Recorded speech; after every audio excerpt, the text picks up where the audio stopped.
It is my distinct pleasure to extend my warmest greetings to all of you who are here attending the 2018 Bikila Award ceremony on this beautiful first night of autumn with all the finest people in our great city of Toronto. I'm delighted and privileged to offer my heartfelt congratulations to the 2018 Bikila Award winners, their families, and to all members of the community and dear friends of Ethiopia.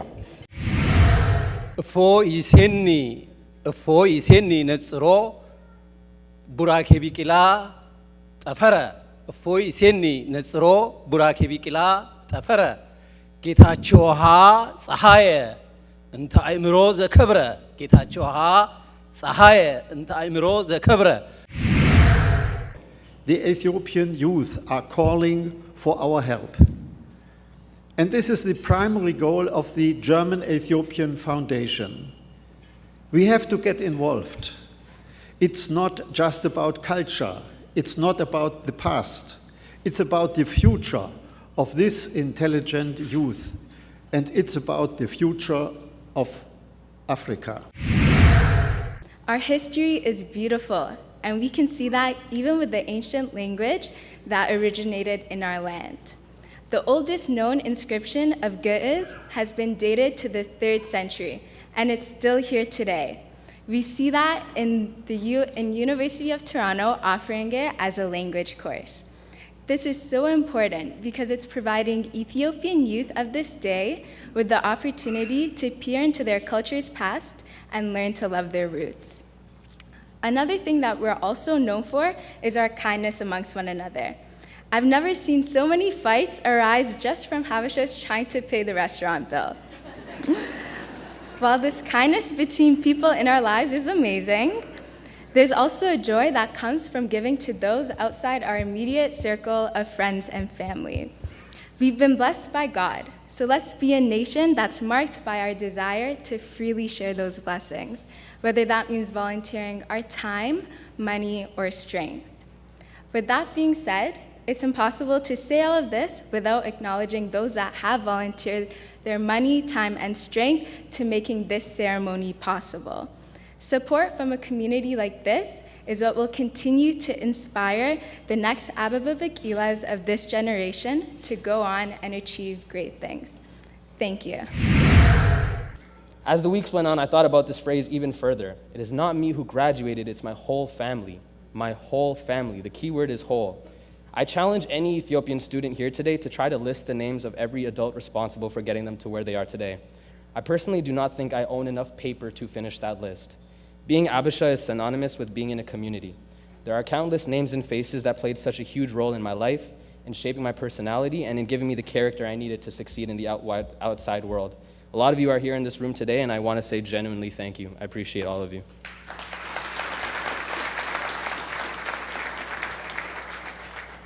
A big point that I really want to state today is that one of the most crucial sources of support in our Ethiopian community doesn't just come from the adults that are older than us, but from our own peers who are our own age. When I was in high school, there was only one other Abisha student in my school, and we didn't just succeed individually, we fed off of each other's ambition and used that as fuel to grow. We didn't come close to achieving honor roll until grade 11. By the time we ended grade 12, we had the highest averages in our school, and we were valedictorian and salutatorian, the only Ethiopians in the entire high school. We got into some of the best business schools in Canada, but we did that together, and that's what being Ethiopian is all about. Now, our school was predominantly Caribbean or African, so it's not necessary that we stuck out, but we weren't the same either. Which leads me to this question: what makes Abisha people different from others? The answer lies in our culture. My father always tells me that as a man, your character is the most valuable possession that you have. He once told me that when you leave a room, the way people will describe you is your legacy. Our culture is generational. That means that the values that your parents have are passed down to you and influences how you treat the people around you. So I keep in mind that wherever I go, I'm not representing just myself, but my parents and all of you who are in this room today. If you've grown up in Ethiopia, you may not know her name, but you surely know her face. It's my great pleasure to introduce you to the 2018 Professional Excellence Award winner for her outstanding medical and humanitarian services in Ethiopia since 1974. Dr. Catherine Hamlin is a compassionate and dedicated physician who loves Ethiopia, and I think especially loves Ethiopian women. I've always seen Dr. Hamlin's role as giving back Ethiopian women a piece of their dignity back after it's been taken from them. The work she's done is truly incredible. Because of old age and physical limitations, she's not able to be here with us today. But on her behalf is another important person. The Chief Executive Officer of Hamlin Fistula Ethiopia, Mr. Tesfaye Mamo, is here with us to accept the award. Please join me in welcoming him to the stage. Next year, we will be celebrating our 60th anniversary. Dr. Catherine and Dr. Reginald first arrived in Ethiopia in 1959 to establish a midwifery school at Princess Tsahai Hospital, and later founded the Addis Ababa Fistula Hospital in 1974. We plan to build a statue for these great men and renew our vows to continue their legacies.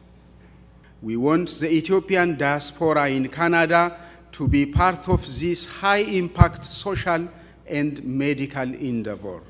I sincerely call upon each member of the Ethiopian community in Canada to contribute to our last-mile effort to eradicate fistula from Ethiopia. It's my bittersweet pleasure to be accepting this award on behalf of my father. It is bittersweet because I'm pleased to be here, but he would very much have enjoyed being here. He would have enjoyed not only receiving the award, but also congratulating the many of you at University of Toronto who have created this program. It's really a wonderful thing that you've done. My father had perhaps three loves: his family, his God, and his country. You can be ambassadors of your own history. If someone like me can be so curious, so enthralled by the unique history of an African nation, there must be others, not just academics and scholars. There just has to be. And you can tell people, this is for you. Explore it with us. Celebrate it with us. Join us in celebrating this with us. We have to instill in others that curiosity, that sense of wonder and shared world heritage. You saw that old man in the video earlier. He's talking about the Denane concentration camp. That's my friend Imru Zelike. He used to be an ambassador for Haile Selassie. He's 94 years old. When he passes on, that's it. I spoke with General Jagama Kello. We lost him in early 2017. He's gone. We can't go back and film him.